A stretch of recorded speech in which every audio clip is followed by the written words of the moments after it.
السلام عليكم ورحمة الله وبركاته، متابعين القناة الأعزاء.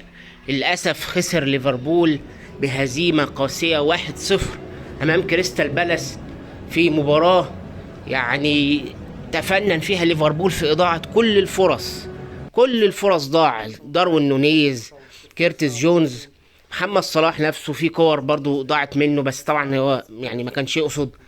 في كور كتير جدا ضاعت من ليفربول، وليفربول خلاص يفقد فرصته في المنافسة على اللقب، لأن طبعا الأرسنال والسيتي السيتي طبعا كسبان امبارح 5، والأرسنال النهاردة أكيد هيكسب وأكيد هيعتلي تاني الصدارة.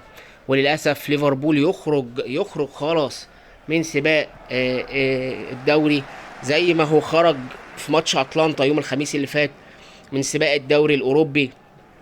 يعني نهاية طبعا حزينة ليورجن كلوب بعد كل اللي عمله وكل الماتشات اللي لعبها المرة اللي فاتت. طبعا تغييرات كلوب في ماتش أتلانتا ضيعت الدنيا، والنهاردة الدفاع طبعا السيء للغاية، وبرضه بعض اللعيبة اللي هي مفروض ما تلعبش أصلا مع ليفربول، كيرتس جونز ونونيز والناس دي مفروض أصلا ما تنفعش تلعب في فريق زي ليفربول، فريق درجة أولى، فريق يعني بينافس على الألقاب. ما ينفعش فرق لعيبة زي دي تلعب، يعني دي لعيبة مستوى درجة تانية يعني. طبعا منهم داروين نونيز، منهم كيرتس جونز، إليوت، كل اللعيبة دي حتى النهاردة إندو وسوبوسلاي كانوا في مستوى سيء للغاية. وهارد لك ليفربول طبعا، وآخر نهاية حقبة يورجن كلوب. وللأسف الشديد كنا نتمنى إن هم يفوزوا النهاردة عشان يكملوا مسيرتهم، ولكن للأسف انتهت المباراة بفوز كريستال بالاس 1-0. والسلام عليكم ورحمة الله وبركاته.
إن الله وملائكته